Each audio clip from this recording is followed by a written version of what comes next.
things that I wanted to share with you. According to Pew Research, the net worth of white families in 2013 was $141,000. For black families, it was $11,000, even less than the $19,000 it was in 2007. According to economist Edward Wolf of the University of New York, excluding vehicles and other durables, the median black family worth is just $1,700, while 40% of black families have zero or negative wealth. White family worth, in terms of financial worth, is 69 times more than that of black families. Given this disparity, how can you argue that racism is not a driving factor in income inequality? Because it has nothing to do with race and everything to do with culture. And when you have a culture that doesn't, you know what? Explain to me. You explain to me why black kids aren't graduating high school. Explain that one to me. Explain to me why black kids are shooting each other in rates significantly higher than whites are shooting each other. Explain to me why 13% of the population is responsible for 50% of the murder. Explain to me why the number of black kids in prison, not for innocent reasons, not for walking down the street and getting pulled into a prison, is so high. Explain, if it has nothing to do with culture, explain to me why the single motherhood rate in the black community jumped from 20% to 70% in the same course of time that the civil rights movement has made such tremendous strides. Is America more racist now than it was in 1960? And if it is, please explain to me how that happened. So what do I think those riots are? I think they're depravity, I think they're thugs, and I think if you really want to make a difference, Thurgood Marshall, who grew up just 2 blocks from there, did such a thing, who was a contemporary of Martin Luther King. Now I'd like to skip over to Dr. Seacrest.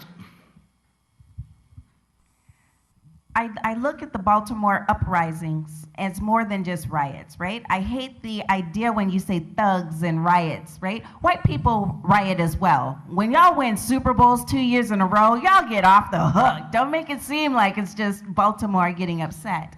So my 30-second answer is I feel the frustration of what's happening in the community, and I think it's a symptom.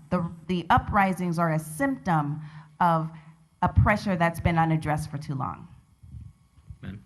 I'm offended by the language of uprising applied to people who are breaking into other black people's stores and looting them.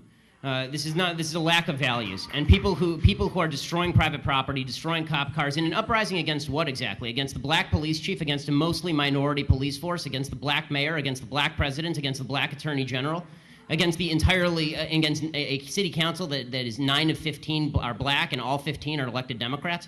What is the uprising against? What is it seeking to achieve? I still don't see what exactly the riots are seeking to achieve. Bottom line is, this is all, it all could be boiled down to just act like a mensch. Act like a human being.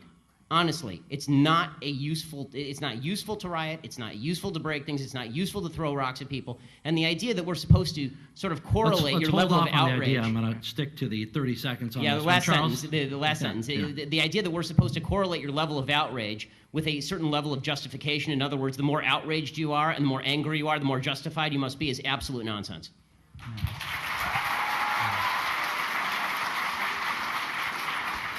Then, since the issue of disparity has come up a number of times, when does disparity not indicate racism? Level of effort. Statistical disparity. For example, overwhelmingly men commit crimes more than women, but we don't say that the Justice Department is sexist. So is there a line that you draw for yourself, or is there some way that you interpret statistical disparity and you determine that that is not a racial disparity, it's something else?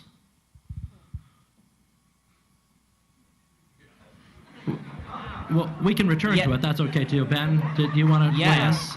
It's called evidence of racism. When there is no evidence of racism, it's probably not racism. When there is actual evidence of racism, it's probably racism. And the fact that everybody jumps from there's inequality and therefore there is inequity, just because there's inequality does not mean there was inequity. But there has to be racism. You can't say there's no racism. Without evidence? No. I'm just saying that I don't know which animal. Maybe we're talking about dogs or something. I'm talking about human beings, and I'm like, human beings are most likely going to have racial prejudices. I'm just so sorry. I'm just so sorry. I don't know. I come from planet Earth. Charles, I want to ask you a question. So your default is that when there is no evidence, racism is the deciding factor. That is your No, default. no, no, I was not saying that. I'm just saying that you're going to have sexists, you're going to have racists, you're going to have all this stuff. I mean, I'm just saying that. I agree it exists, but the problem that I'm seeing, and this is the problem with the general conversation, is that there's no solution in simply saying there's racism out there. How does that solve anything? I mean, when you talk about there's institutional racism, what does that mean? Show me a law that is racist in intent, and we will agree. Show me a police officer who commits a racist act like we saw in South Carolina, right, where a police officer shot a black man running away and it was obviously unjustified, and I will agree. But you need, the idea that you can craft a narrative based on no racism because it just must be somewhere out there in the ether, that doesn't solve problems for anybody and creates more problems for people because now they grow up in a milieu and an environment where they are told that every obstacle they face is from some shadowy, nameless, faceless group who is out to get them simply because of the color of their skin. They'll never succeed in that environment.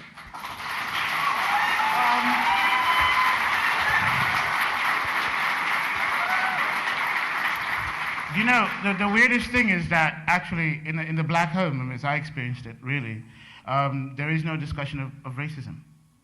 Racism actually is a discussion that you actually come out and you face in the public because it's a real thing that you have to actually expect. I mean, if you're silly and you're foolish if you don't really think that that's going to be there and encountered in the real world. I'm sorry, this is just a fact of life. But if I'm at home and having dinner with my father or whatever, we don't go, oh my God, this society is so racist as I'm eating my steak, and you know what I mean? Oh, goodness gracious.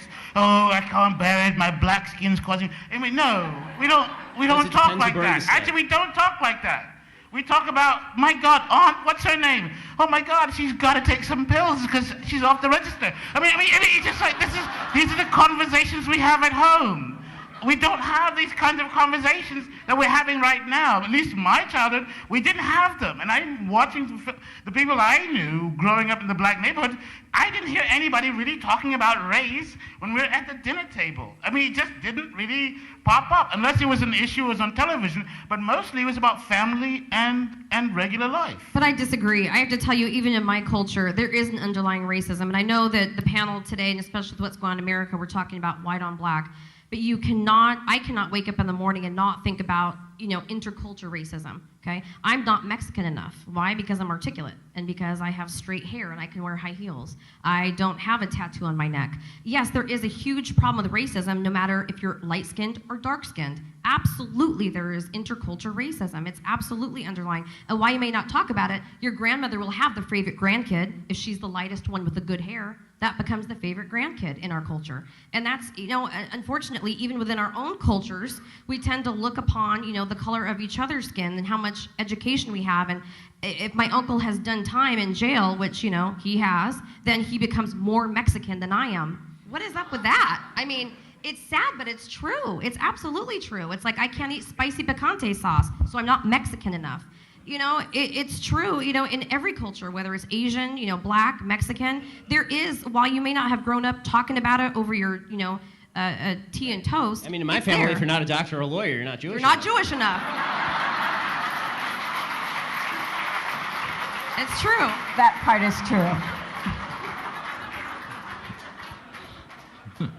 This entire time, I've been trying to think about your initial question about disparities. Are they automatically tied to race? And at first, I think all of us were stumped because we were trying to think of the instances. I do agree that they are separate, that they don't necessarily correlate within itself. There are disparities. NAACP, we are the experts inside of the nation of bringing in the racial lens for all of the work. No, they're not necessarily going hand in hand, or they're not necessarily tied to each other. So that's how I would answer it. No, they don't have to go together. My job as a civil rights attorney is to be able to make you see race at every given opportunity, but no, it's not present in each and every single disparity. To your second... What are the standards? What are the standards, the difference? I mean, you said that you want people to see race in every single issue. Where it's present. Where it's present. Okay, so for instance, if we're talking... What's your standard as to where it's present? Absolutely. What's my... take something as simple as if we're talking about a disparity, say men and women. My job would be to show what does that look like when you have women from a different group, communities of color? What does it look like when we're talking about a woman who's working or stuck in a minimum wage job, not as a starter, but for her career? Right. No, I guess the What does question I'm that look asking like? more And so specifically. we bring in the racial dynamic of Right. how that affects. No, I understand that. The question that I'm asking is, when do you decide something racist has occurred? Racist? Yes. When can you decide that an act of racism has occurred? Because if you have just a statistical disparity, has an act of racism automatically occurred? That was David's basic question, I think. Right. There's obviously there might be there will be a disparate impact on different groups of people. That doesn't necessarily mean, I think what you're saying is, doesn't necessarily mean something racist is going on, even though there's a racial impact. So the question was about, where do you draw the line between something that might have a racial impact but is not inherently racist? Yeah. Let me move on.